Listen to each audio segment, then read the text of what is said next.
Yeshus, Chashuva Rabbanim, Rabbi Weinberger Shlita, Rabbi Feiner Shlita, the Boehm Mishpacha, and dear friends of our Kehillah Kodesh Sibei. We're here for an evening of Chizuk, of Divrei Hesped, Lila Nishnas, our dear Chaver, Mordechai Yehuda Zal, Ben Avraham Yitzchak Alevi, Mordechai Boehm. It's almost a month from the sudden, shocking Petira. We still cannot grasp it. Mordechai was an integral part of so many in our Shul. He was a Gabbai in the Ashkama Minyan, and obviously he was connected to that Chevra. But at the same time, every Shabbos morning, after he finished davening, he would stand with the security Chevra in the front, and he literally greeted everyone coming into the Shul. We feel the void.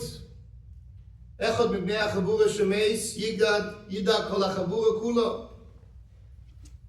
We need to walk away with something positive, some chizuk.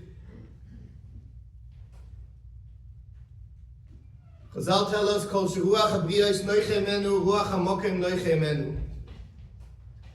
Mordechai was ohuv lakol. He was beloved by everyone because he had an ability to connect to all types. He wasn't confined to any one type. He speak to you about anything, whether the biggest lamdan in the shul or the biggest sports maven in the shul. Didn't make a difference. He spoke to you intelligently, thoughtful, interestingly, engaging on anything.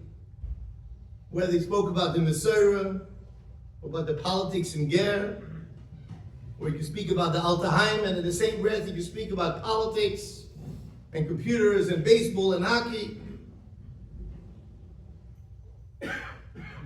Somebody mentioned to me, he said every Shabbos morning, I'd come into Shul at 9 o'clock, came a few minutes early because Mordechai was there on the porch, schmoozed with him for a few minutes, and I started davening.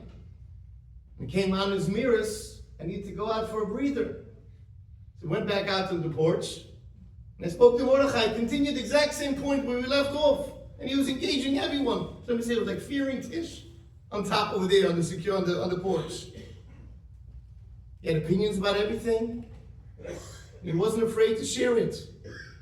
He said it the way it was, always with a ni'imus, with a pleasantness, never condescending.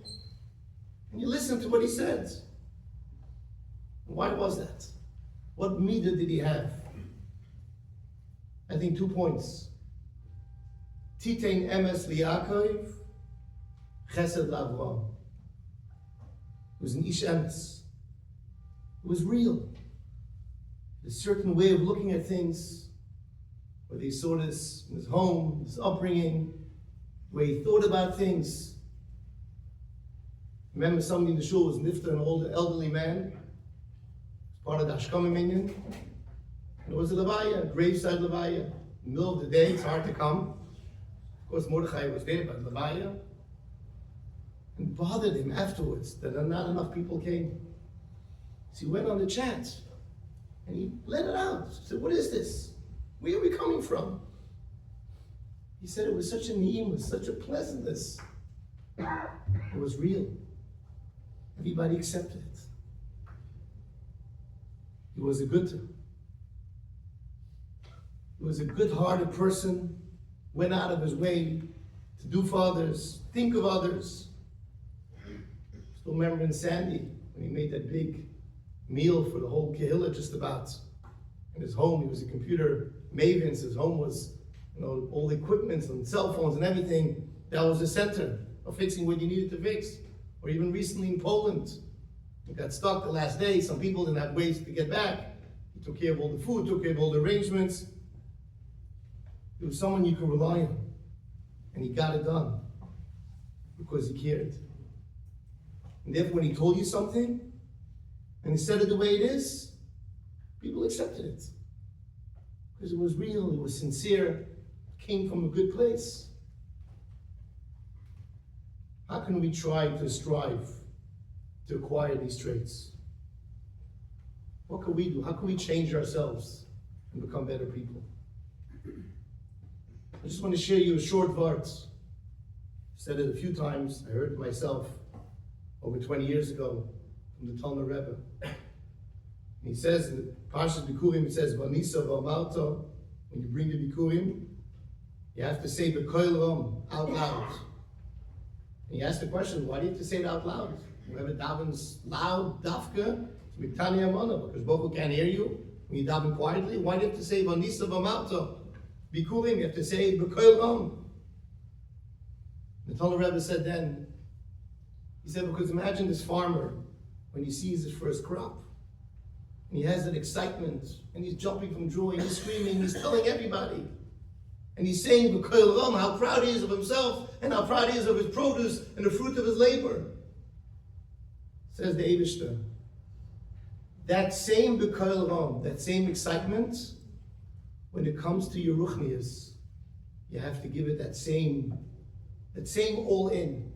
That same excitement, the same thing that you have for your things, make sure you have it for my things as well. Not less than your own excitement. I think that's what Mordechai was. He was very intense. He did it all the way. He took his job seriously. In Yiddish to say, with the ganze Ganzkeit, with everything he did. But he did the same way in his Ma'am L'Chaverei. The way he related to each one, with the fullest attention, with the full focus, till the last detail. Remember, I used to ask him a question. I once asked him something about some place that he went to. If it's a worthwhile trip to go, and he literally came back the next day with an entire itinerary, what you can do on the way, and how you can go here, and you can see this, and you can do this as well. He went all the way. He went all in. And he did what's right, what's menschlich. And sometimes even when he didn't fully believe it himself, but he knew it was the right thing to do, and he went all in. And that's something that you saw, how he was mechanech his children. Chinuch together with Bada L'chaim, his wife Ilana. The chinuch he put into his children, Aaron and Moshe, and Akiva and Binyamin. Literally, each of his sons. I'm all in, I'm doing it all the way. Dream where his whole goal was to imbue them with the love of Torah and Yiddishkeit. Give them the proper chinuch. All out. Whether it became a gabbai in Ashkam Minyan, so like this, his kids should be part of davening, and they should be the gabbai sheni in Ashkam Minyan. Or the Super Bowl parties that he would make, so his kids should have the right hashkafa, that even though they're watching the Super Bowl, but some things are off limits because you're yeshiva bacha. Or even when you had to choose a laning teacher for his bar mitzvah, for his kids' bar mitzvah, and rather than going elsewhere, he said, and the person himself told me, said, he took an untested Balkara, because I want my kids to have a kesher to a Rav in the Shul. I wasn't the Balkar. And he always thought of ways to make the chinuch, geschmack, to spend time with the family. And he worked hard during the year, but he always found time, ingenious ways, to go on trips. Made an RV trip to every baseball stadium literally from here to Chicago. Have the kids, the geschmack, what it means with family. Recently, I think the last Shabbos, went up to the country, and the boys are showing you by the shiva. They were bored, you drive up to the country 3 hours, what do you do? So most of us, kids do their own thing, they're on their devices, and that's it. Mordechai says, no, I'm going to make this a learning experience. And he took the entire way's directions, and he translated for the kids in Yiddish. So when it says turn around, you say pink fakelt. Who thinks of that? Who thinks of trying to put chinuch into my children so they should have what it means to have chinuch with the father and the mother, and to be able to learn things every step along the way and to give over what you know to your children? And he did it for each of his sons. He inculcated them with lessons of life, of values, of menschlichkeit, how to always include others. Sons once told me that we invite this person because our father always taught us. Just because someone is different doesn't mean you don't include him. Or the respect for authority, for Talmidei Chachamim, for elders. And he'd have conversations and talk with his kids about it. One of the sons came over to me and told me, listen to this. One of the boys, just this week, told me, my father's gone, but he told me everything I need to know for life. Who can say that? Could any of us say that? Can any of us know that our kids feel that way? That we taught them everything they need to know in life? And people know that. And people saw it. Somebody Shul came over to me, made a chasna not long ago. He was sitting under the chuppah and he says, I'm so happy to be able to bring my child to the chuppah. He said, I thank Mordechai Boehm. Mordechai Boehm, why? He said, because I had a challenge. I didn't know how to overcome it, how to grapple with this situation. Something myself and my kids. And I spoke to Mordechai Boehm. And he gave me hadracha, exactly how to put it all in and how to give my kids the proper chinuch, notwithstanding the challenge. He was my Rebbe in chinuch. My kid is under the chuppah tonight because of Mordechai Boehm. He saw it. Puts everything into his children. Makes a difference. Something we can all strive to learn from. We can walk away from this terrible tragedy and become better people, better friends, better spouses, better parents. We're able to understand that, you know what? Vanisa v'amalta. With the same intensity. I'm going to put effort into my children. I'm going to speak more. I'm going to have more geschmack with them. I'm going to show them. I'm going to be more around. If we do that, we walked away with something. Surely there'll be a schus for the neshama, Mordechai Yehuda, and Aharon Yitzchak Alevi. And we can be zoicha, all of us, to have nachash from our children, to have simcha, to be as Gel Tzedek, with Chiyas Amesim, in Heil Yomeinu. Amen.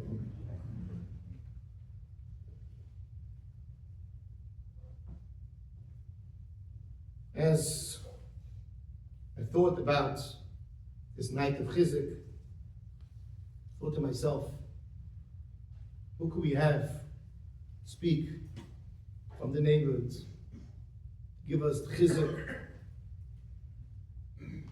how we can overcome, or we can become stronger because of it, in spite of it. And I thought of two chashuva Talmidei Chachamim, Rabbanim, or leaders in our community. Firstly, it's my distinct honor to introduce Yedidi V'Ahuvi, my dear friend, Rabbi Eytan Feiner Shlita, Mardasa of the White Shul. Not only he's a fantastic speaker, world-renowned, he's molei teichen, full of substance. I'm always wowed and inspired by his ga'inus. Baki b'chol chadrei ha'Torah, literally. And I call upon him when I need an idea or question, and we discuss. And above all, his yiras shamayim, his ben adam l'chaveiro, his care, his dedication, his devotion, not just to his kehillah, but to every organization that he's involved with, and every individual that he comes across with. Therefore, I figured it's only natural that this evening we turn to my good friend, Rabbi Feiner Shlita, to give us hadracha, to give us direction, to give us chizuk, how the mishpacha, how we can emerge from all this. V'yesa se'es, v'yesa az. My greatest covet to introduce Rabbi Feiner.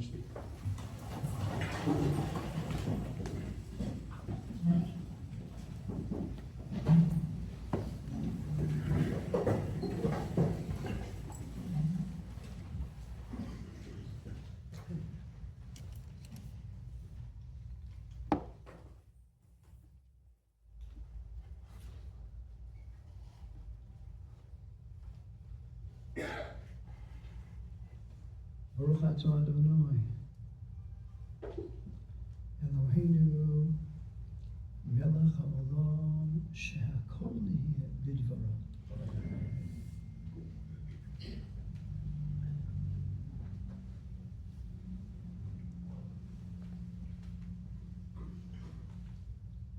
B'shus, Yidin nafshi hanitzmad, bekiras lefafi, going Yachoshev Mordechai Shlita, and the Yedidus Naaman I cherish, the Sichas, Talmud Torah and Sichas Chula, that Be'etzem is all Torah I cherish. The Shloshim Kehila Zoichet to an unbelievable Rav, and you should have Nachas Ruach from one another. I'd be a school tzedek and vayta be'eza Hashem Yisbarach.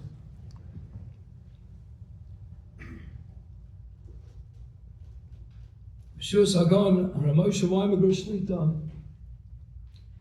More of Rabbi Sai and Befrat, this Choshva Mishpocha Hayakara V'nechmedad Ma'oid. A Mishpocha that we join now being Mesabel, the Petira of a heilige Yid, Mordechai Yehuda ben Avram Yitzchak Halevi Zechrono Levracha,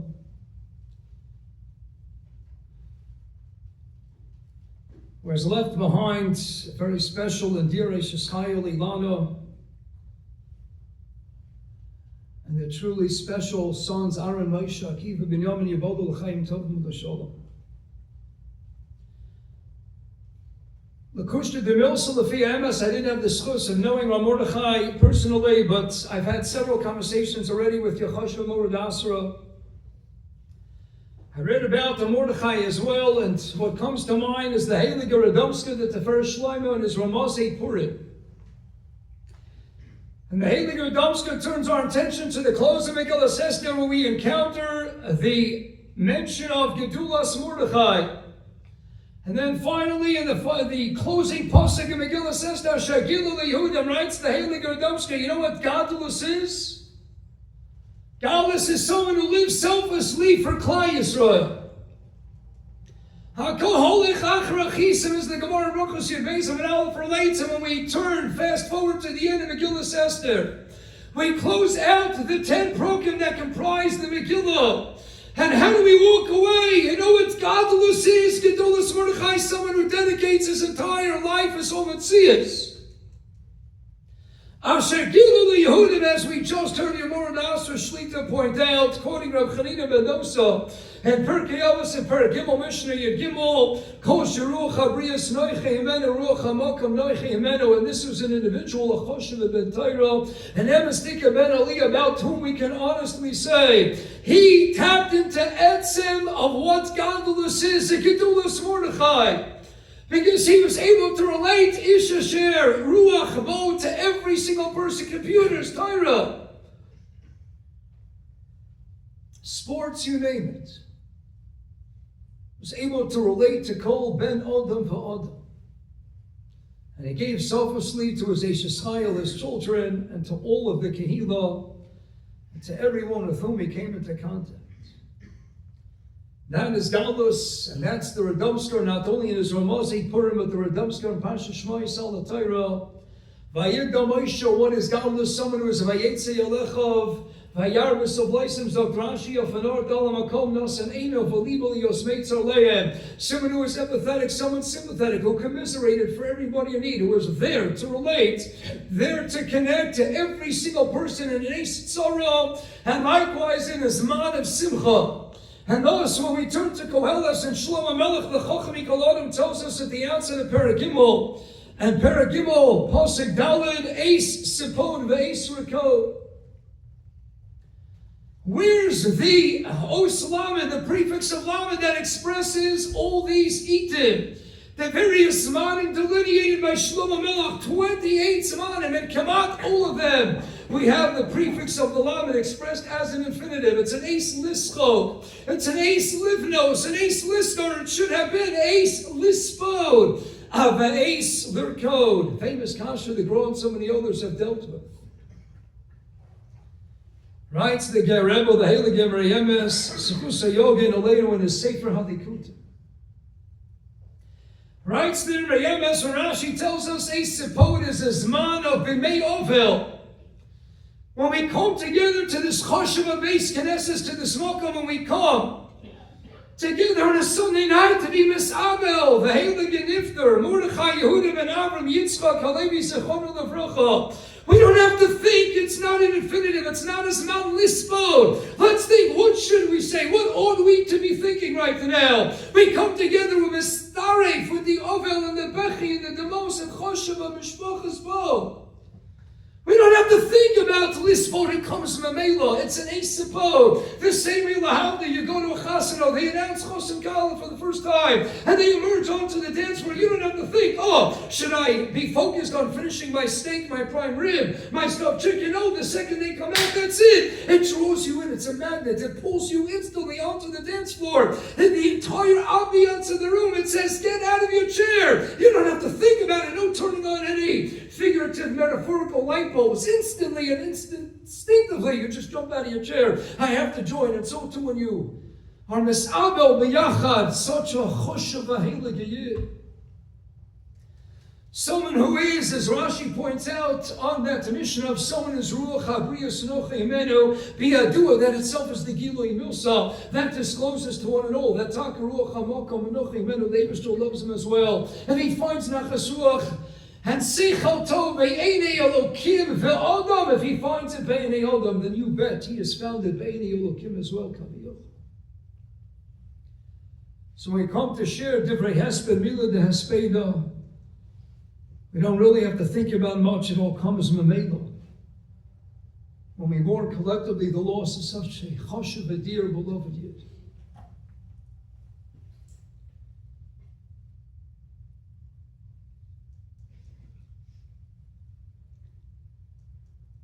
Allow me to share with you some words of hesped that Moshe Shapiro Zecher Tzadik Levrocha shared when he lost his daughter.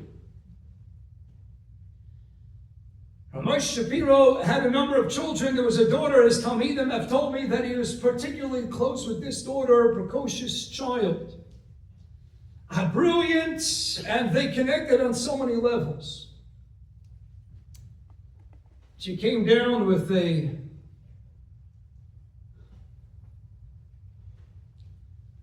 terminal illness in her teenage years, and she was niftara a couple of years later. After treatments in Sloan Kettering, after pulling her father Moshe out of Eretz Yisrael, spending time in the United States for several years periodically, finally came that fateful day, the day of her patira, of her premature demise, and Moshe, her father, got up to be masbid. And Moshe Shapiro, Agon Moshe Zatzal, asked, he said to the tzibur, I have a kasha there, I'm not chalil v'chas mahar achami doisov kaviyochel, but I have a kasha. I have no tinus in the Ribbon Shalom. But you're allowed to ask kashas, and I have a kasha on the Kodesh Baruch.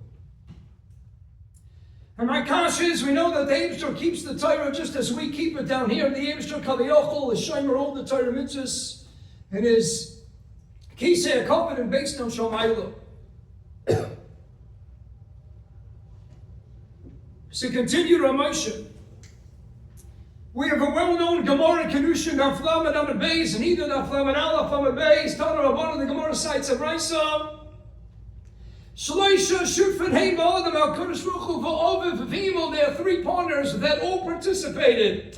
together in the creation of that ensuing offspring. HaKadosh Baruch Hu provided 10 parts, the father 5, and the mother likewise 5. And together the Bria, Chadosha, emerged onto the world. So asks Moshe, we have Allah and Choshe Mishpat of Reuven and Shimon. For instance, they own a car together. They are partners in owning this beautiful Lexus. And Reuven wants to take the car down to Florida. Of course, he's not allowed to just stop, take the car. He has to ask his shutef, his equal partner, Shimon, can you grant me the license, give me the green light, permit me please to take it down to Florida. I can't take the car without your rishos. So asks Moshe Shapiro, hey, Mr. I have a kasha, you keep the Torah just as we do down here. So you're a shutef, but you know what? My wife and I, my Rebbe said, we were shutef together with you in creating our daughter. How could you take our daughter away from us if you didn't ask us rishus first? We were partners with you in creating our beautiful, precious tzaddikus of a daughter. HaKadosh Baruch Hu, did you ask the Choshev of both parents, are you allowed to take away their Heilig of Mordechai? They too were shutfim in creating this beautiful, pure, pristine, precious neshama. HaKadosh Baruch Hu, how could you take away this neshama without asking the parents' permission first? And then Moshe Zatzal said, I'll answer my kasha. I came across a Tshuvas Rashba, where the Rashba writes that if you have shutfim and the Reuven, shutef number 1 knows bevados l'chaluti with almost certainty that I'm going to take this car to a place, for example, the best Lexus car wash or repair shop in the world. And I know it's an umdala demuchach, it's guaranteed. I can't reach Shimon on a cell phone. But yaduli bevados Gemura, that Shimon, if he were to know where I'm taking this car, if he were to see the place where I am bringing that jointly Lexus, he would readily and quickly be masked that I can go in and take the car. Dr. Moshe Feiner, and it must be that the Eibishter took our precious tzaddikus to Azai Mokom, and she has such a luchtige Gan Eden, such an unbelievable Gan Eden. Hashemaylo, that if we were to glimpse that Gan Eden for but 1 second, if the Eibishter would make us privy, we could just see it for 1 second, 1 snippet, 1 inkling of what her lifting Gan Eden is all about. We would say, first of all, that's where you bought it for Seder Gama Wamasa. So you're right, the Eibishter didn't reveal that to us. But since our Kodesh Baruch Hu Kaviyach keeps Torah Seino HaKadosh, our Torah, his Torah, it has to be that he took our daughter to such a place that if we were to see that unbelievable Malcolm and Gan Eden Shamayla, we would be masking, take it from the yard instantly.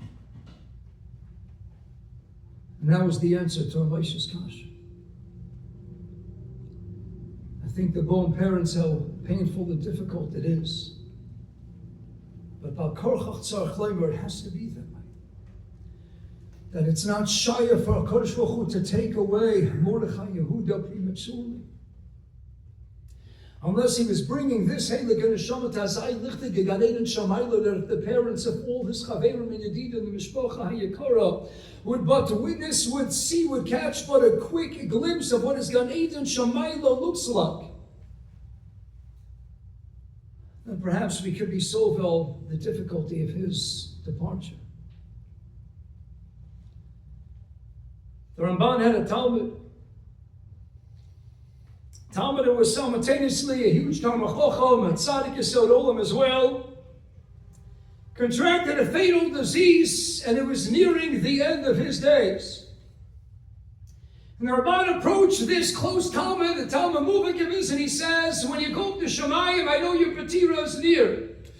And your demise is imminently approaching. I ask you, my beloved Talmud, I want you to present to HaKadosh Baruch Hu when you get up to the Kisei HaKavod. I want you to ask him the following 2 questions in Inyani Kabbalah, esoteric matters. Question number 1, I want you to present to HaKadosh Baruch Hu is the following. Question number 2 is Azai. And then I have a 3rd question. Rabbi, what's the 3rd question? I know you, my dear Talmud. You're an unbelievable grace and tzaddik. You're a major Talmud Chacham and tzaddik. And Emes Tekevin Hashem through and through. How is it that Hashem gave you such Yisur and Aram and Som Chayecha? How is it that he's about to take you away at such a young age? And that was the mission, the tafkid, that the Ramban tasked his Talmud with. He says, I want you to come to me right after the Shiva. Comes the end of the Shiva, and the Talmud comes down to his Choshev Rebbe, the Ramban, in a dream. The Ramban turns to his Talmud and he says, Nu Yaakov, tell me what's the answer to question number 1, and the Talmud proceeds to give him the teretz to that kashan in Yoni Kabbalah. Anoch, kasha number 2, tell me the teretz, and Yaakov proceeds to give him the teretz that was in his skala, that was revealed to him in Gan Eden Shemayla. And then the Ramban says, tell me Yaakov, what's the answer to question number 3? It's Tzaddik and Tamachocham and Emes Kevin Hashem through and through. What'd you do to deserve such Yisur, and why did you die prematurely? And the Talmud was utterly reticent. And the Ramban turns once again to the Talmud of the Cholom Lailo in the dream, and he says, Yaakov, I'm your Rebbe, and I'm asking you, tell me the teretz to kasha number 3. And once again, he is completely silent. So for a third time, the Ramban says, I'm your Rebbe, Yaakov, and I'm etzavi you. What's the answer to question number 3? And the Talmud says, Rebbe, if you were to see what I now see, and you were to know what I now know, then and only then you would understand your question is not even a question b'chlal. There is no teretz to question number 3 because the question doesn't even get off the ground. But from your perspective, Ein Chanami, you have a kasha. But you should know, Rebbe, that where I am and what I see and what I'm privy to, I have no questions of the Ribbon Shalom b'chlal. Everything is set out in such clear, lucid fashion from the beginning of time until now. All the kashas I ever had fell immediately by the wayside when I got up to Gan Eden Shul.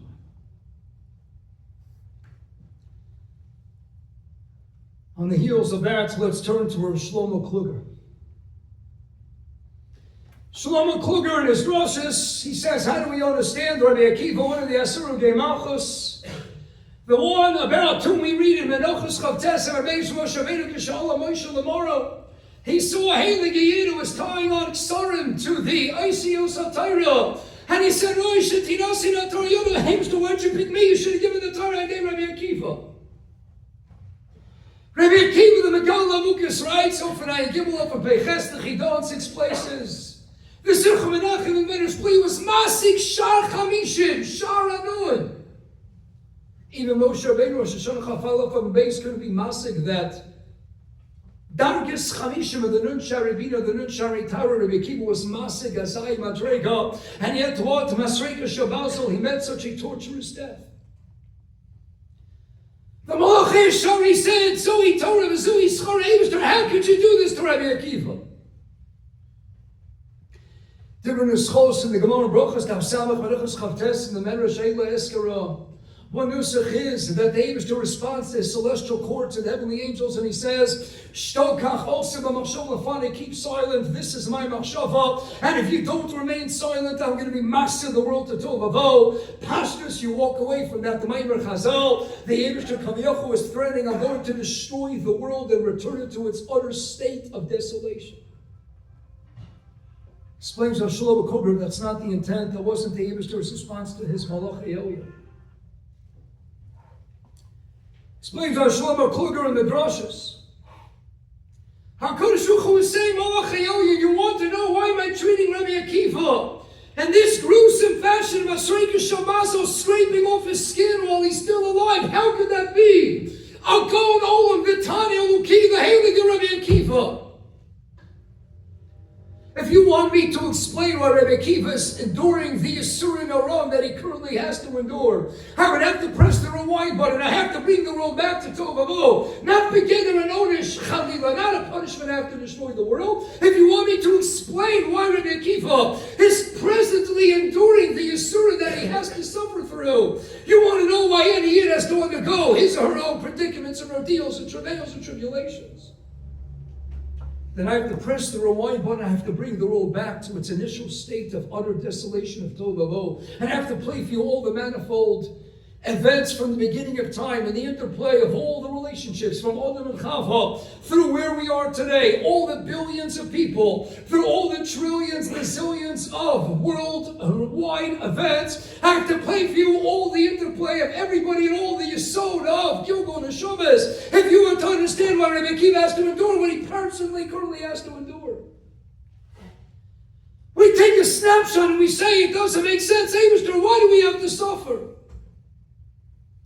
Why does the island Shul, such a Choshev and Kehillah Kedosha, have to endure the suffering of losing one of its most precious? Heilige Yidden, why a family so beloved unto all has to endure such usur? So to Shlomo Kluger, there is no way to understand the storm Darkei Hashem and Eilon Uchelik in the storms. The only way to make sense of it is if HaKadosh Baruch Hu would show us what He is going to do after 120. In an instant, it'll be disclosed how in the interplay of all events from the beginning of time until the present, this is what HaKadosh Baruch Hu in His infinite wisdom and intricately woven master plan decided. This is a Mordechai getting to Shleimus. This is his family. Yibolu Chaim Tom Sholom getting to Shleimus, and we trust HaKadosh Baruch Hu. Because in the end of the day, there's no way to make sense of it without always coming back to Emunah B'Toch.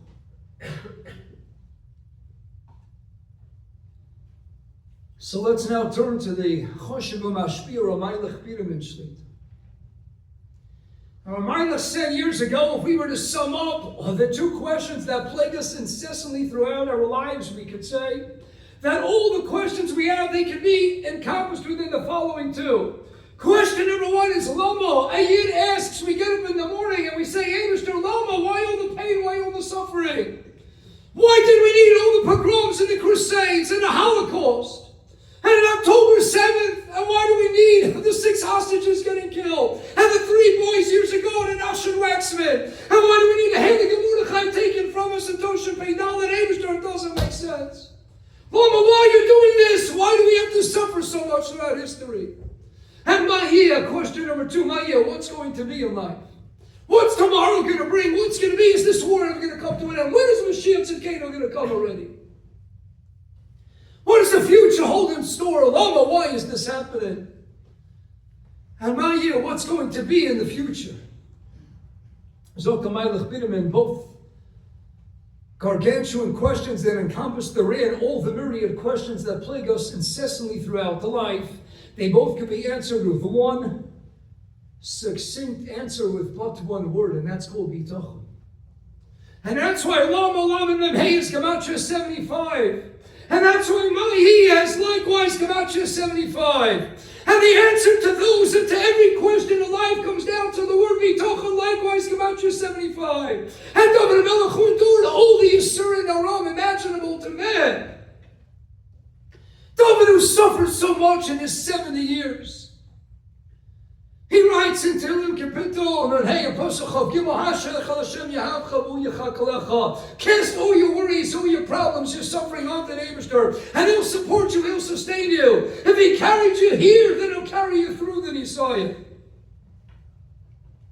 And the Sofei Tevis of Hashalech Al Hashem Yahavcha, likewise Gematria 75, Gematria Bitachon. Because let's face it, there's no way for Yidden to go through life without the Emunah B'Toch. Yes, Rabbi Yaakov Emden has told us in the Haggadah to Siddur Bais Yaakov that the greatest miracle in the history of the world, no, it's not the Yesamakis, it's not even the culmination of the Yetziah from Mitzrayim and Kriyas Yamsuf. And it wasn't even the unmatched, the unparalleled grand revelation at Sinai and Maimon at Sinai. The greatest single miracle in the history of the world is the survival and endurance of Klal Yisrael. It makes no sense. They all tried relentlessly to kill us, persecution that never ceased throughout our history. And we're here, Am Yisrael Chai. And we're living, and we're breathing, and we're learning, and we're steiging, and we're thriving like never before. The greatest miracle in the history of the world.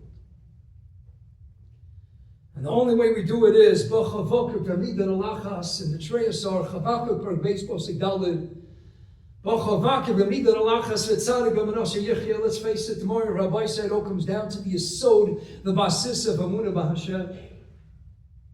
And as Tzaddik Cohen writes, and as you saw Kedoshim and Sim involved throughout Benny, throughout Sifra Tzaddik, every minor Chazal is counted in a context, appears in a given Masechta for reason. The Phineas Daitni, where do we have Tzaddik Manosu Yichya? At the end of the Masechta called Makis, the Phineas Daitni, why? Because life is filled with Makis. We're getting so many punches.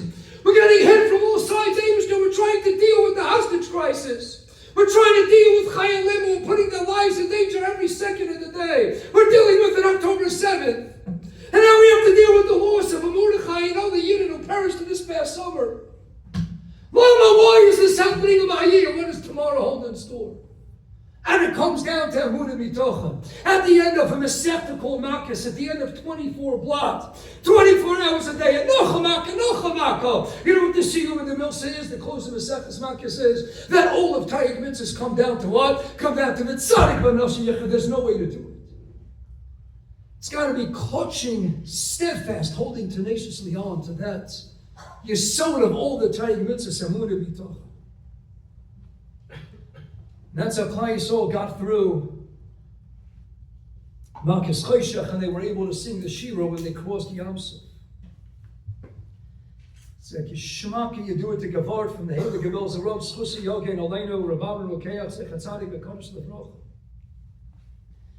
In fact, the Bel Zerov, the Kasha, how could it be as Yoshua and Moshe? How could they sing B'chamushim all of Bnei Yisrael? Klal Yisrael lost 4/5. They were approximately 15 million. They came out 600,000 men between the ages of 20 and 60. Somewhere the Chavetz Chaim makes the cheshbon between 2.5 and 3 million. They had close to 15 million. Everybody lost a parent, a child, a sibling, a relative. How could they be b'simcha? They were zeicha to say Zekeli Maveo. Rashi citing the Mechilta Rosa Shulcha Yamashul Yecheskel Musi Shar Nevi'im. How could they be zeicha to such a Giloi Shechina? The Shechina's only Sharim and don't simcha. How could they be b'simcha? They lost their closest, most dear, beloved relatives. So the bells are there's only one way. Sanhedrin Tzadi Aleph from a base, I'm a Rabbi Meir, Minayin L'tchis Amisim in the Torah. Shneimar Az Yoshua Moshe Sharlo Nemer Loshen Alvar Barather Loshen Osid. Az Yoshua, we're going to sing in the future. You bet we will with Bias Gold Tzedek and Tchias Amesim. How were they b'simcha? They sang the Shira. Why? Because they knew, they got a glimpse, they understood there's going to be a Tchias Amesim, and they held on to that stark Emunah B'tochim. Yes, right now we're hurting. We're in indescribable pain and agony. The Agmas Nefesh. We can't even fully be yarred into what that Agmas Nefesh was to lose 4/5 of God's Klal Yisrael. So how do they sing and break out in Shira, the Rikud and Machailes? There's only one way. We held on to the future hope. There's going to be a Tchis Amesim. Tzaddik B'Manosu Yichya. As the Ben Yoda writes, you want to be a tzaddik. He writes in his Ben Yoda of Feiner to Malchus Chavdalid, a tzaddik is Gematria 204.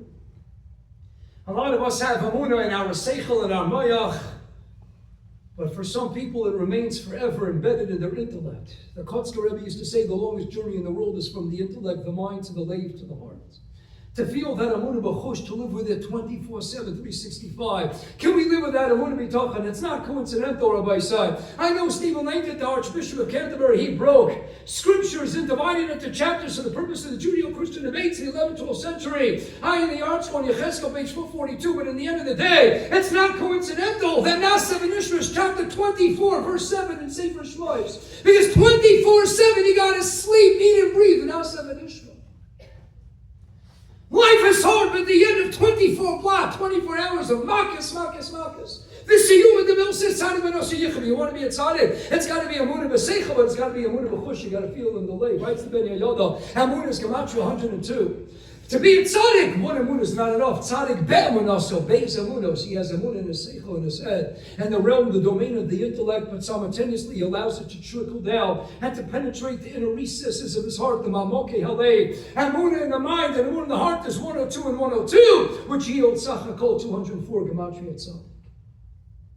A tzaddik clings ever tenaciously onto that Amunah. That's how Klal Yisrael can be happy b'shas Tchias Amesim.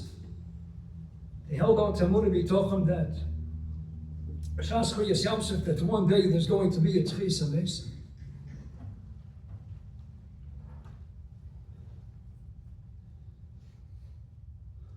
We walk away from that pasuk in Chavakuk, and we have to live with Amunah. Zaman of Shloshim points out, Talmud Muvaka, the Gra in the Sefer told us all. It's not simply a reference to Amunah B'Hashem, Tzadim Enosh Yechim, means Amunah Ashoras HaNefesh V'Oleg HaNitzchi.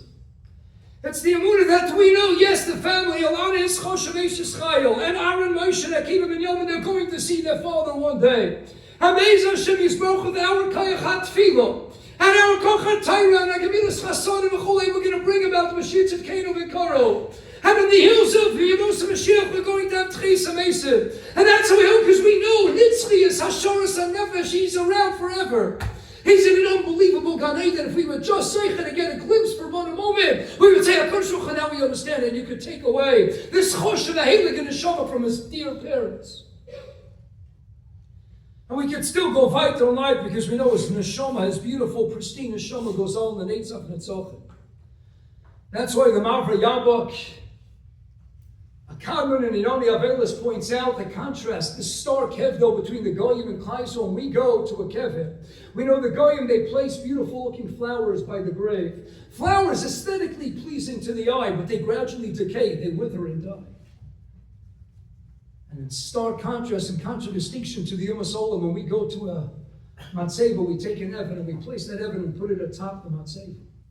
Same way the Maral tells us that the Torah HaKadosh was written in Luchos Evan engraved because it highlights its sense of permanence. So too, the Neshama of Mordechai is around forever.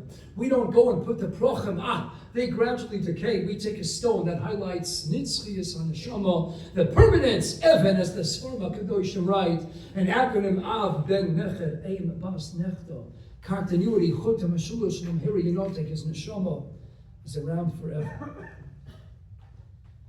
So just to close, we know we're going to walk out of this Choshev Beis Knesset, Beis Medrash tonight, and we might still have those questions that plague us constantly of Lama and Ma'iyah. But as Ramaylich told us, the answer to them all is Bitachon. And yes, sometimes in life we need the Bitachon of security, as Ben Gurion told the Panovich Arav. We need more soldiers, we need to take people out of the Beis Medrash because we need Bitachon. And the Panovich Arav responded to Ben Gurion and said, you're looking at it as Bitachon with the Tav, Mila Ra. I don't want to live Mila Ra, I want to live Mila El. I pronounce it Bitachon. Yes, we need Bitachon, but Baruch Mishon, we need Bitachon, we need Amunah Bitachon. Bitachon 75 answers all the questions of Lama 75. And Ma'iyah 75. And the Sofer Tavis of giving it all over, putting ourselves and our lives in the hands of the Ribono Shel Olam. Hashalech Ol Hashem Yahavcha Sofer Tavis 75 Gematria Bitachon. It's amazing Hashem Yisparach Mashiach Tzidkenu is coming soon. It's past Hanukkah on the heels of an October 7th. I was in Eretz Yisrael, I was visiting some Chayalim in the hospital, and I'll never forget that moment. We had a small chevron, we were there in a room with a total Chiloni soldier. No kippah l'rosh, no tzitzit, he wasn't wearing tzitzis or yarmulke. His parents looking completely secular. And all they were speaking about was that the reason I'm alive today is because a bullet missed my spine by not centimeters, millimeters. And we said, do you want to sing? They said, yes, we want to sing. What song do you want to sing? A completely secular family said, we want to sing Anachnu Ma'amina B'nei Ma'amina. And it all comes down to Amunah, and then we were in a hospital ward with a secular family. We had someone playing the guitar, and we're singing Anachnu Ma'amina B'nei Ma'amina. Givaldik, what a tremendous the Kedusha. You felt it in the Avir. You could have secularized to the Amunah, the belief they had in their Moshe. They put his life on the line, and he says, the only reason I'm here today. And he had friends who died in his arms, but it's all Amunah B'tachon Hashem. And I came back to the White Shul right after Hanukkah. And we had someone who has a relative who learned to brisky yeshivas, beautiful voice, beautiful Bat Tefillah, and they brought him up for Shacharis, this Bat Tefillah. And he was there wearing long with the brisk payas, spent years in brisk, and he's there leading the tzibor and Shabbos morning Shacharis. And I'm facing the Aron Kodesh, and all of a sudden he gets up to Mimkomcha and the Chazar Sashatz, and he starts singing Mimkomcha to a niggin, and I can't place it, but the niggin sounded mighty familiar. And I'm trying to think, and I'm breaking my head, where do I know this niggin from? And then I have this briska with the Choshen of Briska Payas. We're singing Mimkomcha to the tune of the Israeli national anthem, Hatikva. I said, Eberster, if secular Jews are singing Anachnu Ma'aminim B'mei Ma'aminim, and briskers are singing Hatikva, then you know Mashiach is right around the corner. So Bais, how are we going to get to 613? It all comes down to Tzadik B'Manasseh Yechiamudas Gematria 102. But in order to get to 613, the Feiner Eytan, we need to hold on to hope, to Tikva Gematria 511. Because that's how we've gotten through our crusade, pogrom, Holocaust plagued history, and that's how we're going to get through today, and tonight, and tomorrow, and the next day. Tzadik B'Manasseh Yechiah, holding ever steadfast onto that Emunah B'tochen, and holding at the same time, clinging ever tenaciously, holding on for life to that tikva, that hope that has gotten us through. We will make it through, and Klai Yisrael together can sing Anachnu Ma'aminim B'Yaminim day in and day out, 24/7, Asef and Yishma. And we can hold on to tikva, whether you sing on tikva or not. But we got to live that tikva, that hope. Be'ez Hashem Yisbarach, we're going to have B'yas Kol Tzedek. And quickly thereafter, Met Hashem Tchias HaMesim with Tzadikim like Mordechai. Tzaddik and Mordechai, who was Godol LeYehudim and Godol to this entire Shchuna. Mordechai, please be that Melech Yosher that we need you to be by the Kisei HaKavod and bring us once and for all Mashiach Tzidkenu. And Tchias HaMesim, so your Choshev family can hug you once again and dance with you once again. As together we greet Mashiach Tzidkenu. B'mei Rav Yameinu. Amen.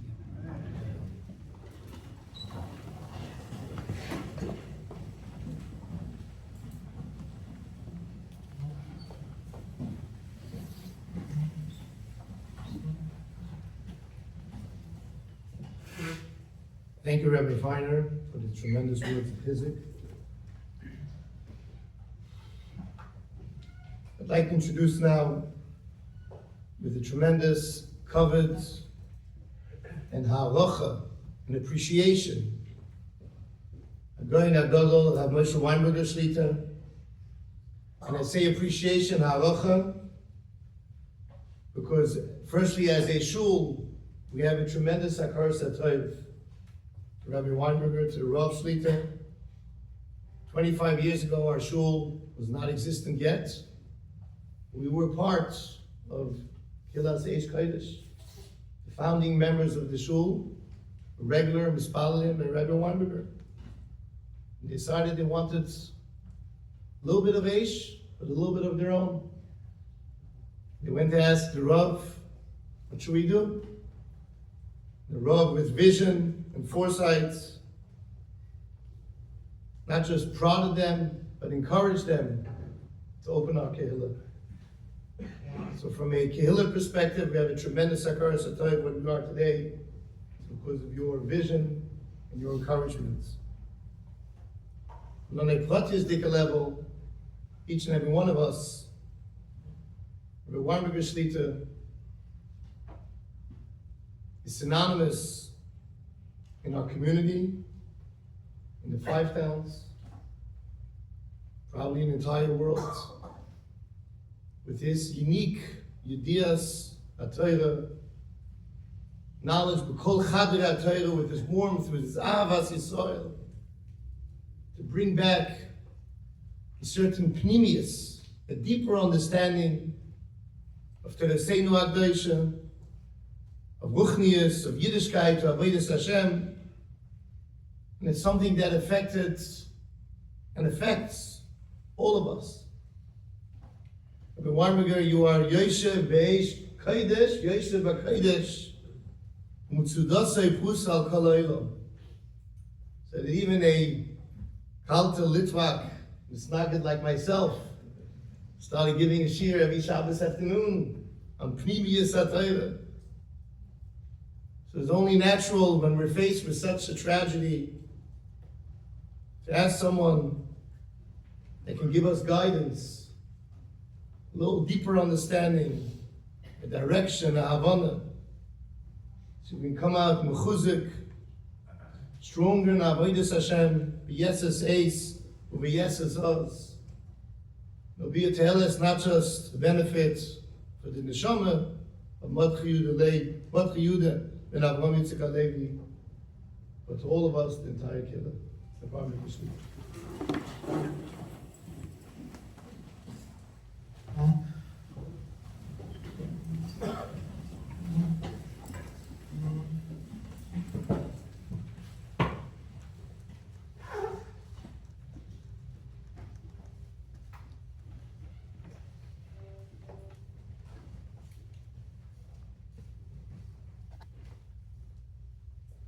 Just my dear friend and Mordechai, especially dear friend of Feiner. I don't have the right to say that I have nachas. That's not my nachas, but to see this kehila is the fulfillment of dreams for over 30 years. A few years past that, you're in the neighborhood. Avdei Hashem, good friends.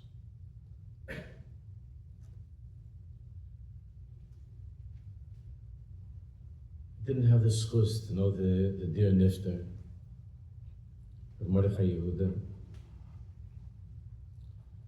Only what the Rav told me a little bit about him.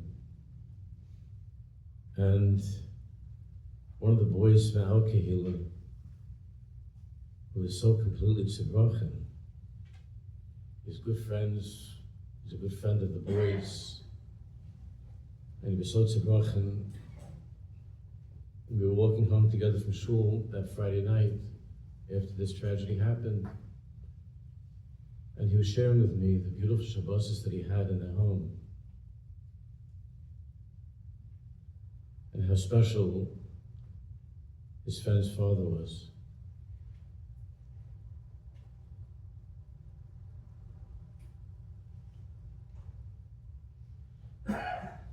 I'm not going to be able to give you any hadracha. We heard fiery words from Feiner, Amun and Bitochen. Just to share with you a certain hergish, I'm a little bit under the weather, it's hard for me to talk. Just to share with you a certain hergish, which would have been easier for me if I had known Mordechai. I wish I did. I want to talk to the family who I don't know, but to talk to the family, to talk to the chaverim, in a very, very simple way.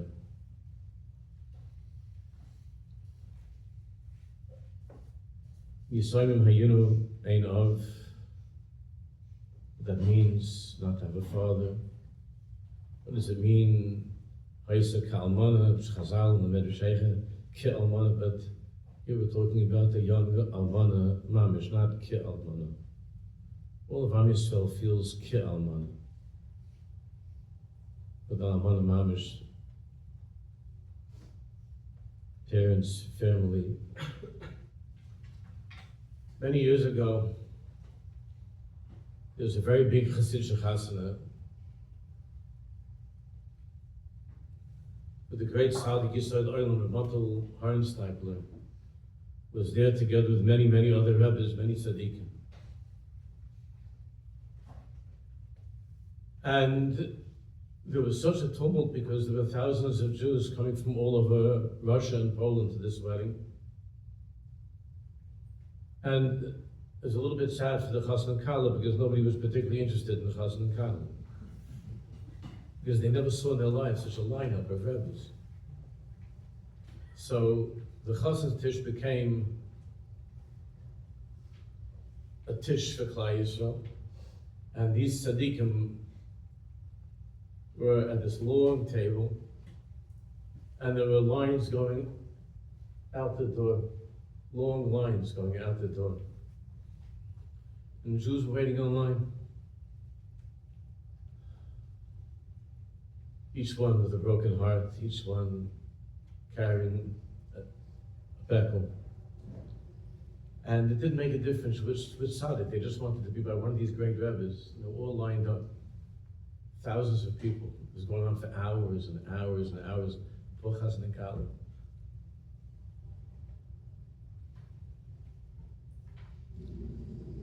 And this tzaddik,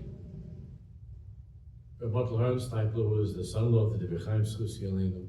He himself, Rabbi was a Ge'oin Oilam, a brilliant Talmud Chacham, a tremendous tzaddik in Oived Hashem. I'm sure you all know his descendants, the Tverskys from Pittsburgh, from Milwaukee, those wonderful tzaddikim.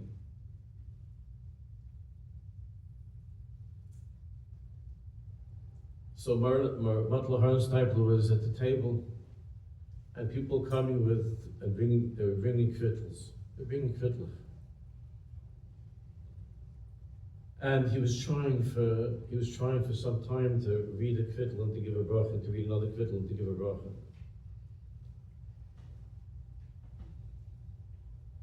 This was going on for a long time, and there was a pile of kvittel in front of him, a mountain of kvittel in front of him. And to the shock of the entire tzibur, the Harnstapler ripped open his coat, and he moved over his talis cotton, and he tore open his shirt, and he bared his chest in front of the whole tzibur. And he started to scream out, Rabbi Shalom, kick your rein in hearts. Rabbi Shalom, kick your rein in my hearts, take a look in my heart. Look in my heart, I can't anymore, I can't. The mountains of Kvittlach, I can't. Look around my heart, it's all in here. All the pain of Am Yisrael is in this place. In this gaping hole, he said, this hole is inside of my heart.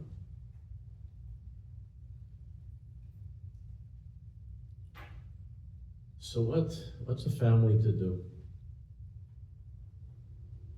And Chaverim,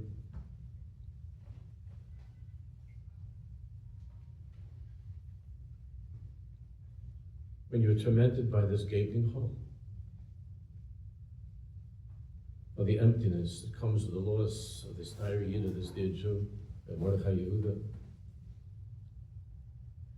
what are you to do?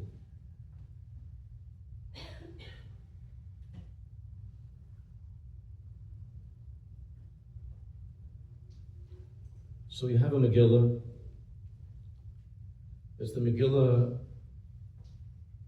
of the Ahav, of the love, of this great romance between Kutshabichu and Knesset Yisrael.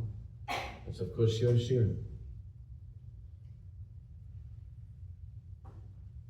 And in Shir Shir it says in Pasuk, Doidi Sholach Yodo Min Hachor. My beloved has stretched forth his arm. Doidi Sholach Yodo Min Hachor. Hashem Yisborach, my beloved, is stretching forth his hand, his arm, into that hole, through that hole of the heart of the Jewish people. Doidi Sholach Yodo Min Hachor. Unless a person is able to take that hand, unless a son, a wife, a parent, a good friend is able to grab onto that hand of Doidi Sholach Yodo Min Hachor, that my beloved, to believe that the Bar Shalom, as Feiner was explaining the whole Midah B'Tachon, to believe that the Bar Shalom, to be able to see the hand of a Kodesh Baruch Hu somehow going through that hole in the heart of the Aronsteichler, and that hole in Ilana's heart, and the children's hearts. You know, the first Levaya in Torah, and we have a cloud from the Tzaddikim, Reb Tzaddik often cites this, that when something is mentioned for the first time in Torah, it means it's the yesod of that whole thing. If you want to understand what that really means in Pneumius, you have to search for the first place it's mentioned in Tanakh. So the first Levaya that we have in Tanakh is V'yova Avram Lisper the sorrow of Kaisa. That Avraham Avinu came to cry over the death of Sarah Imein. Now we can't imagine the love that was between those two. Remember that Avraham Avinu is the Midah of Ahava, he's the Merkava, he's the chariot upon which that Midah of God's infinite love came into this world. So anything that you and I love, Avraham Avinu loved infinitely. His whole Metzius was Ahava. The Gemara tells us in Bava Basra that when Rabbi Banar went to measure the Maras Machpelah, as far as the Kahanim and so on, to know exactly where things began, where they ended. He didn't just find Avram Avinu and Sarah Imenu's place of rest, but he described something that we don't understand, but he saw that Avram Avinu and Sarah Imenu were embraced, were holding each other in that world. We don't know what that means. But for us it means that there was never a couple that had such ahava like Avram Avinu and Sarah Imenu. And that means that when it says in Pasuk, "V'Tomas Sarah b'Kiryas Arba Chevron," that Sarah Imenu died. You know that Sarah Imenu died because of the unbearable pain. The different cases in the Medrash, but the unbearable pain of a child who almost died, of Yitzchak who was almost taken by the Akedah. Unto the kach that the Piyasetzner, the Aish Kodesh writes that Sarah Imenu was crying to Hashem, and she gave her life up to say to Hashem, "Don't test us in this way, Rabbi Shalom. Even if the child survives, even if somehow he makes it and he gets off the Mizbeach, even if he comes out of Gaza and he comes back from the north, please, Rabbi Shalom, don't test us this way. That to live in that suffix of Kim'at, of my son almost died. My child could have been taken from me." And she gave up her life even though she had the strength to continue. The Bais Ephraim says that she gave up her life as a demonstration to Kodesh Baruch Hu, as a protest to Kodesh Baruch Hu. The Jewish mothers can't wait up at night, fearful that there's going to be in the morning a knock on the door of a soldier, or to get a phone call.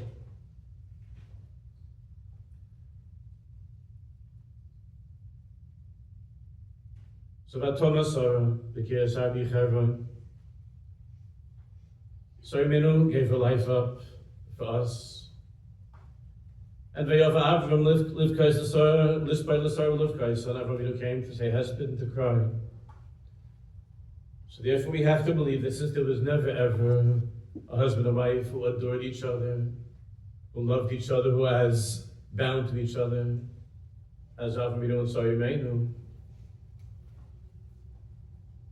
it must be that the hole that Avram Avinu had in his heart when she left the world was the biggest hole that any heart had ever felt, had ever experienced.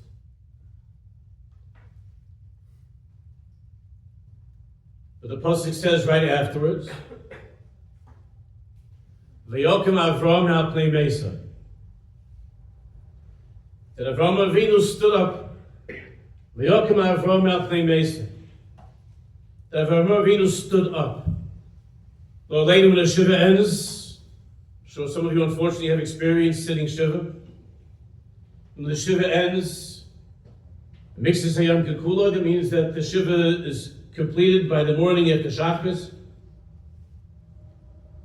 And the custom is for the Rav or whoever is there to turn to the Avelim Lo Aleinu who are sitting and to say, "Shtay, stand up, get up."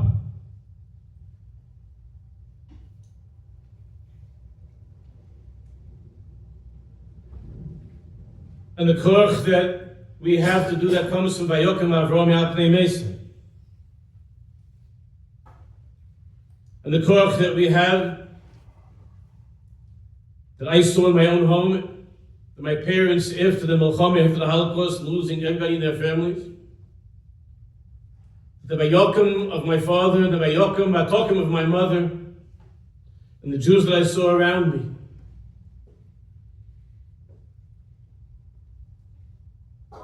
whose entire world was destroyed, and somehow they had this koach of Vayokem to stand up, to get up from Shiva, and to move on with life. The only way that can happen, and I saw this again in my own home, is that somehow they were able to see Doidi Sholach Yoda Min Achor. They were able to see with everything that happened, he's still my beloved. I still believe that he is my beloved. And I believe that my beloved is stretching forth his hand to help me get up from Shiva, to help me go on from Shloshim. And if Chalila, a person doesn't believe in that hand, and doesn't believe in the abiding and infinite love of the one who has taken that beloved neshama, so then you remain Chalila in that place of Shiva. There are people who I know who are sitting Shiva for not 7 years, but 70 years. And I saw Jews like that, and no one can understand, and no one can explain what they went through.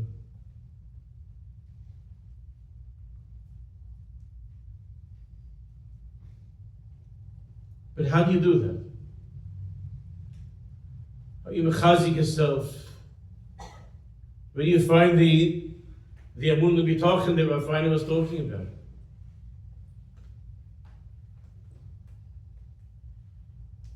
So long ago,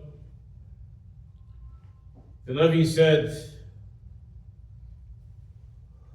"B'mistarim tivke nafshi." B'mistarim tivke nafshi means that HaKadosh Baruch Hu says that you're not the only ones who are crying. V'chol tzirosum leitzar, lay with a vav. There's a kriya and there's a ksiv.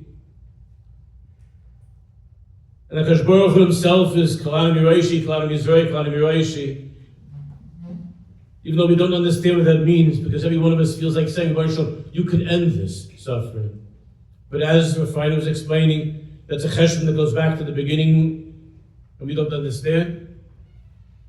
But we believe that the pasuk says, "B'mistarim tivke nafshi," that Hashem has a hidden place. B'mistarim tivke nafshi, and Hashem says himself, and in that hiding place, I am crying. I'm crying over the tzaras of the Churban. I'm crying over the personal tzara of this family. B'mistarim tivke nafshi. So the Gemara in the first paragraph in Chagiga asks, how could it be that Hashem is crying?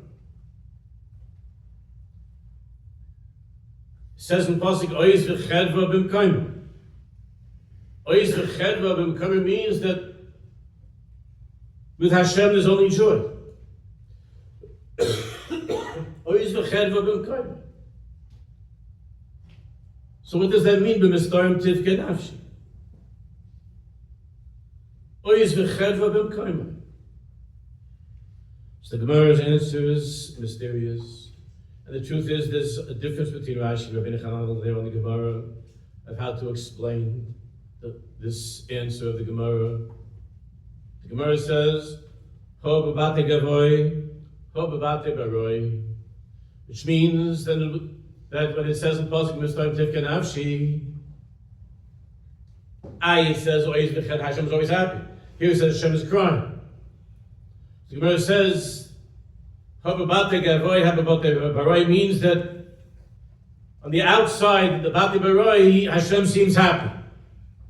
It's a beautiful day today, it was a beautiful day. You get up in the morning, you look outside, the sun is shining, there are children playing, the world is beautiful, Hashem is Baruch is conducting his world, Olam Kimin Haga Noyeh. It's a gewaldige world. And anybody who has eyes can see that Hashem Baruch is smiling. But that's the Bate Baroi. So the Oiz v'chedva is on the outside. But Hashem has this place that's called Mistarim. He has this hiding place. where Kivyachal he runs away a little bit from the sunshine and the beauty of the world that he made, and he goes into that hiding place in Mistar Tivka Nafshi. At that place he's crying.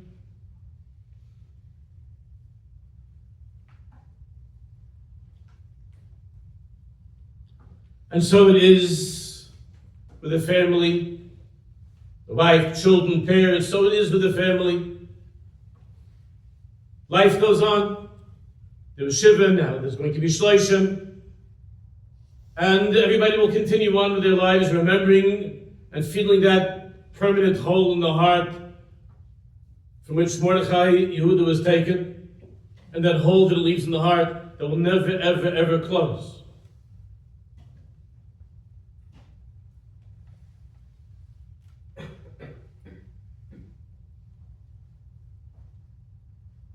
But life goes on, and therefore, B'batei Baroi, in the outer chambers of the family's lives, outside, we're going to see Miss Hashem Oiz V'chev.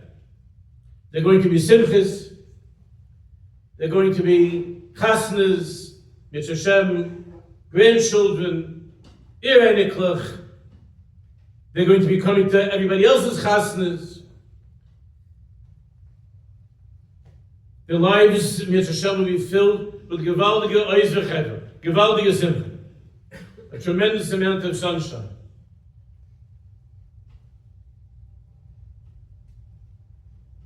Now I was talking, I don't know if you know that there's this Tzaddikus Hadass Lowenstein, you know what I'm talking about?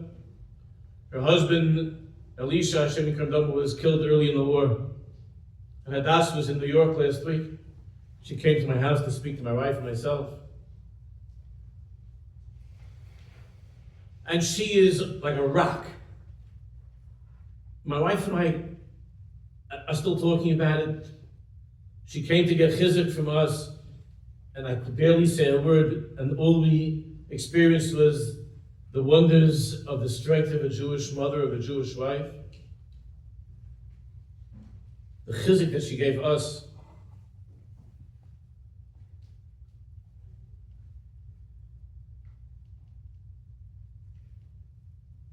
My wife said about Hadass, and Hadass said, look, she didn't use the words of the pasuk, but she said, "B'mistarem tivka nafshi." She said, I'm getting pretty good at this. And I go around and I give speeches. I'm a soldier, I'm a chayelet, you know. I give chizuk to the whole world. And what do you think is at night when I'm by myself? You think I don't cry? You think I haven't stopped crying?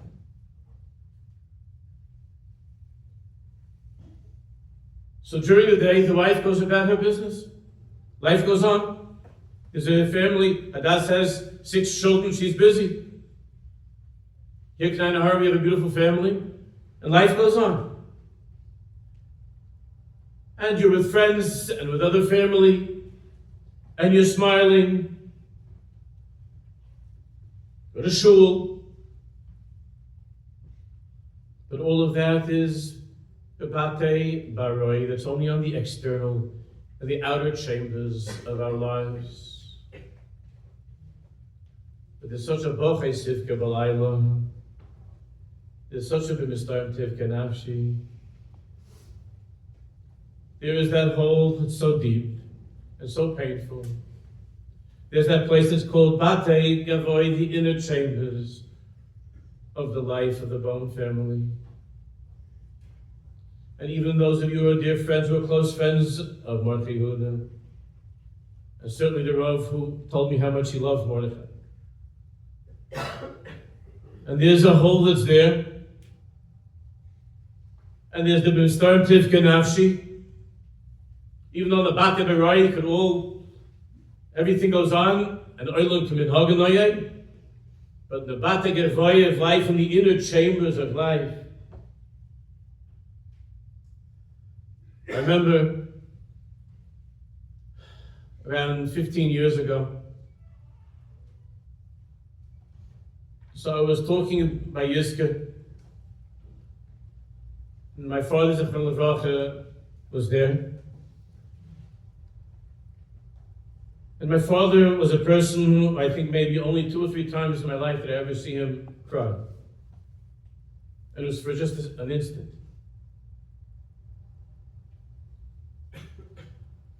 And I was talking about something about the Milchama, about the Holocaust, and something about loss, Yizker. My father, I didn't look at my father when I was speaking. And then when we came home, my father went to the basement, and he didn't come up for Kiddush for the Suda. It was completely uncharacteristic of him. And my mother said, Moshe, go downstairs, Daddy's downstairs, go see if he's okay, what's going on. And I went downstairs, and this is the one of 2 or 3 times I saw him crying. And I sat next to him, and he said to me, Moshe, my parents were killed 75 years ago. And you see me as somebody who's so strong.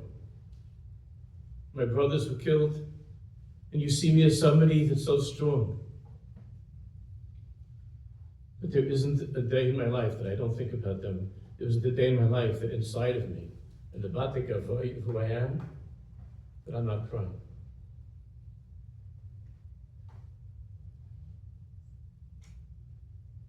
So then, of course, I wanted to ask my father, so then, Daddy,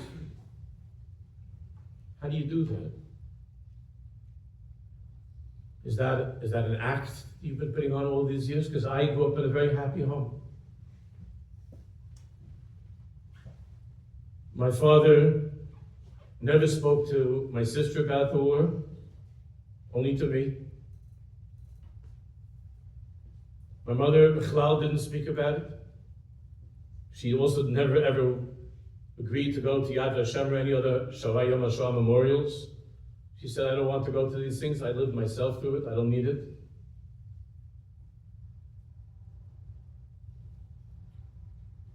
So how did they come to that madrega of Vayokem Avrom Me'al Pnei Mesa? Because they lived happy lives. And I saw my parents laughing. My sister and I grew up in a home that was wonderful, that was filled with sunlight. There were nightmares at night. To this day, I still sleep with a pillow wrapped around my ears. It's a habit that I have from when I was a child, because of the screaming of nightmares that my parents had. But they gave us a happy home. So the Torah says, there's something that I saw from the Chazon Ish, that made a tremendous rosham on me, and I think about it all the time. And I've shared it with the Chevra in Shul over the years.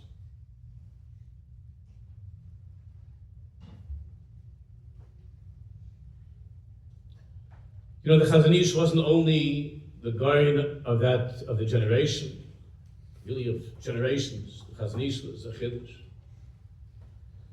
It would have been a Chiddush in any generation. But people, Jews, simple Jews, Talmidei Chachamim, Sfardim, Ashkenazim, were coming to him all day long, pouring their hearts out. And that he had on his table, even though he wasn't the Rabbi, he had on his table a mountain of Kvit L'chosa every day. And he would complain to him. He said, I'm not a Rebbe. There are Rebbes in Bnei Brak. He would say, go to Reb Chaim Mai, go to the bishops, go to other tzaddikim that are here. I'm not a Rebbe. I just want to learn. But Jews came to him with their sorrows.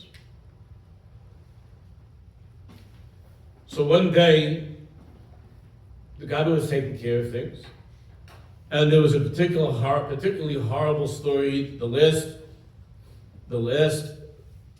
husband and wife that came in to talk about some story they went through with the kid.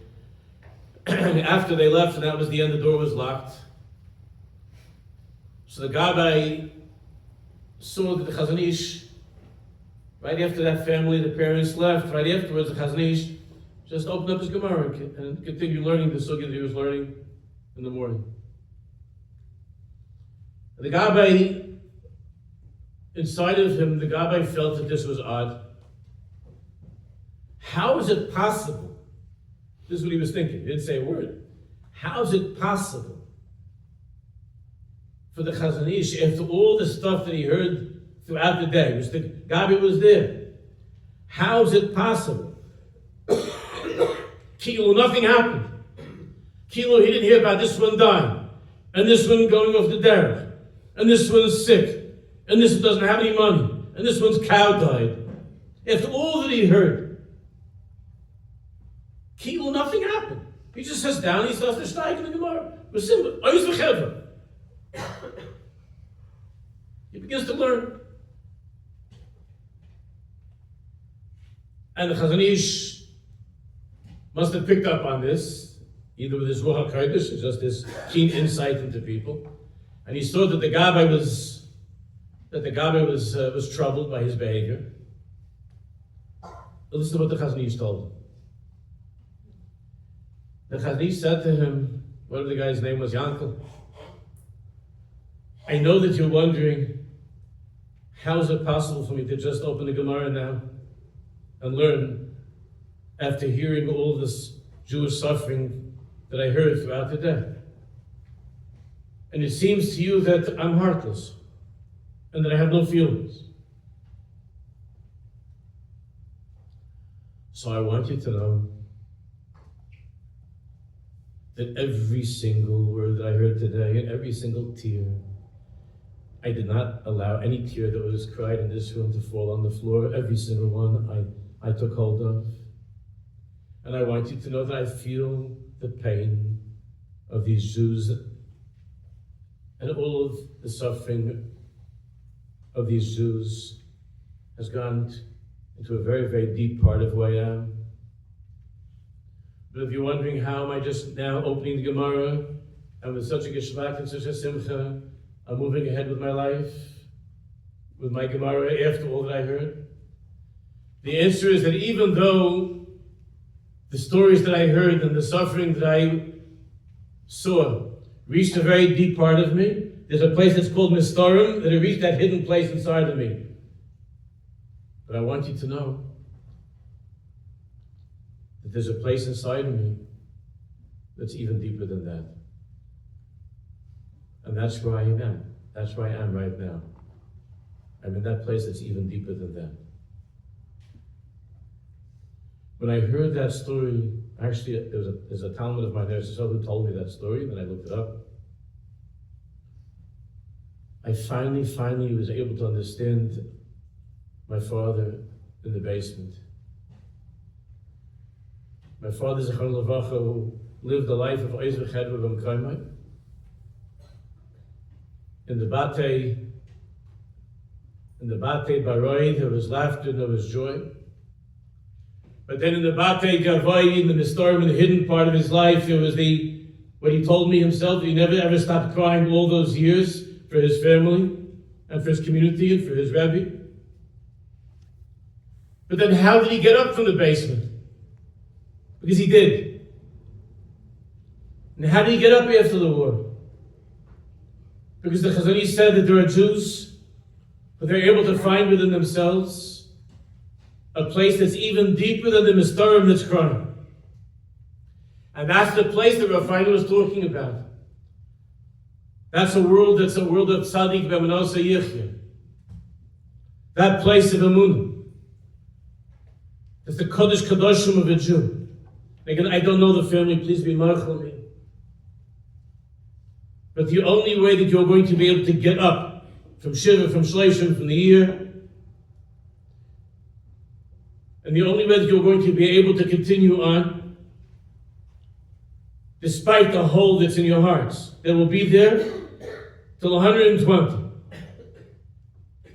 The only way that you'll be able to get up, of a Yokim Avromi Al Pnei Mesa,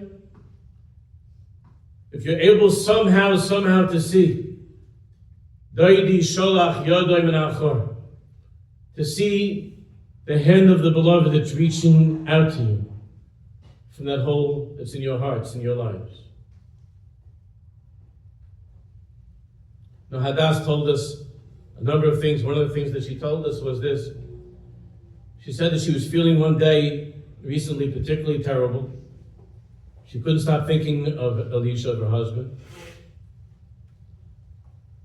And she was taking one of her daughters to school. Or maybe that was the summer, I don't know. She was taking her someplace. And she's driving in the car.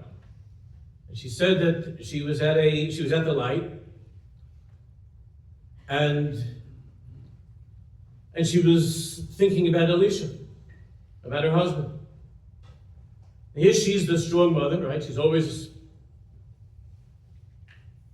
And she was sitting at the light, and she couldn't come to herself. She was just sitting there, and her little girl said, Ima, Haramzor Yarok, the light is green. Maspik, no? Kadima. The light has turned green. It's time to move. It's time to go. And Hadass told my wife and I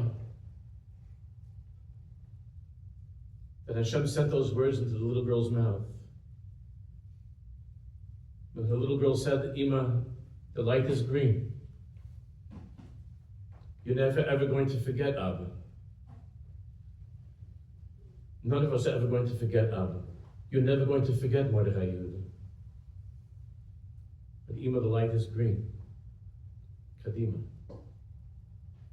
And here's where the Chevra come in.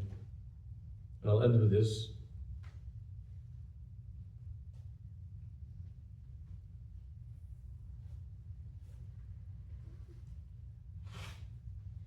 There was a great tzaddik by the name of Rabbi Eisner, of God, Rabbi Eisner.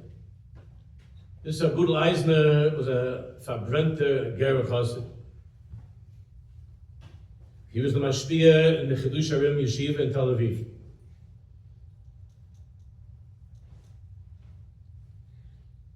And he went through all the Maduri Gehenim. He was in 5 or 6 concentration camps.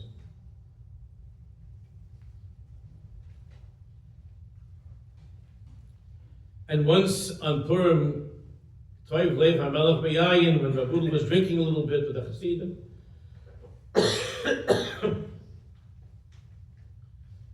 some of the Hasidim got up the courage to ask Rabbi, how did you survive? What gave you the strength to continue? Where did your Vayokim come from?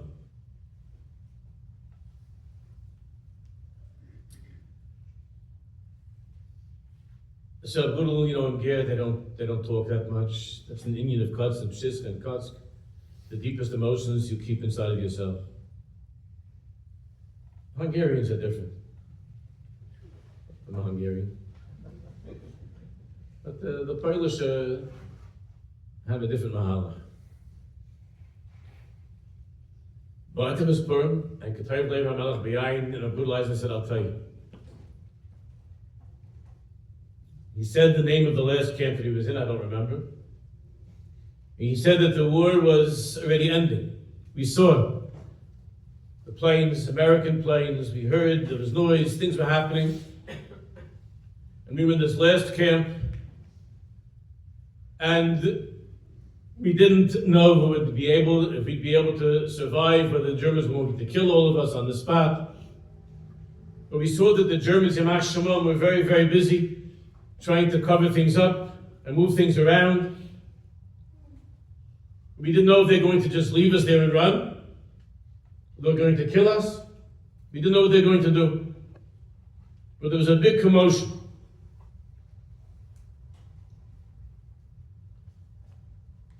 And he said that the Germans decided to have some fun with the last surviving Jews, who were skeletons. And the fun was the following. The Germans were going to move away from the front to retreat with their trucks, their cars, their motorcycles, whatever. They're going to retreat from the front. And the next stop they had to get to was around 14 kilometers away, where they were going to meet up with some other unit, running away from the Americans or the Russians. The fun they were going to have was the Jews were told that they're going to have to run. They're going to run, the Germans will go along in trucks and the Jews are going to run. Anybody who stops is shot.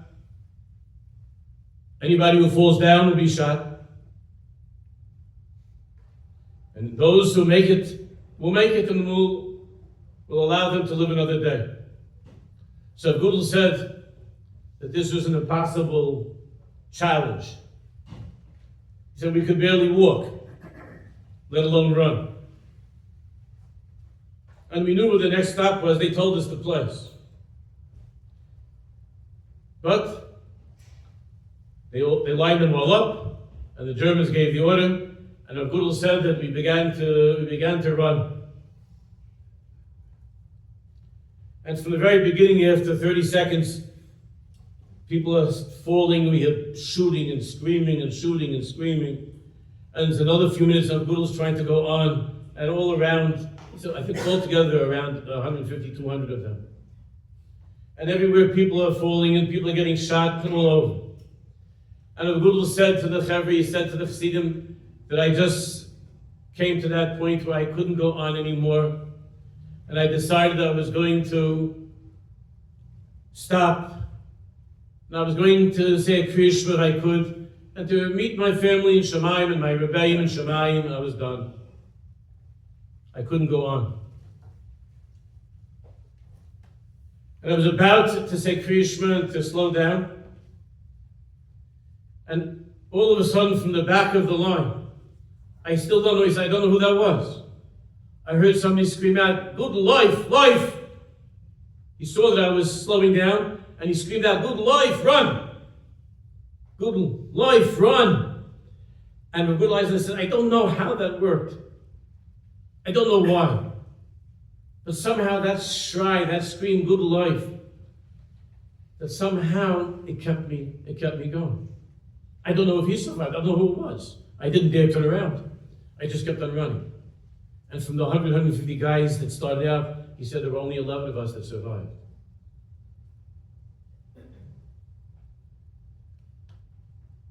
And the Meister that Gudel Eisner told me is the following. That Baruch Hashem, we don't have to know from such things, we should never know from such things.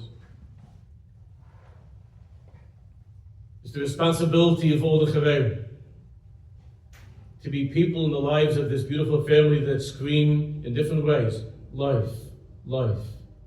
Keep on running. Keep on going. Keep on going. Every one of us needs in life a person or people. When they see that you're falling and you don't have the strength to grab onto that hand of Hashem, and you don't have the strength of Vayokam Me'al Pnei Mesa. Every single person needs that person, those people in life, who are able to scream life. So all the Chaverim, your wonderful Rav, should be good Shloshim to scream out life to the beautiful family, so that all of us will make it to the finish line. Things are winding down, you all see that. All of us in Hashem are going to make it to the finish line.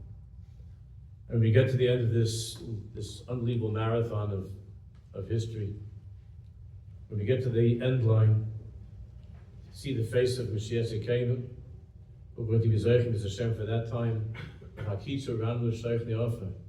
with the joy of those who will come back and return from the dirt, from the dust, will be on their faces, and then, and only then, as Rabbi Lebelzer said, only then Oz Yosha Maisha. Only then will the song of the Am Yisrael be complete with the Shir Chadash, will be Zeichen to sing Abdul Hashem, Abdus Nafshein, Abdul Hashem, Amitis, Amen.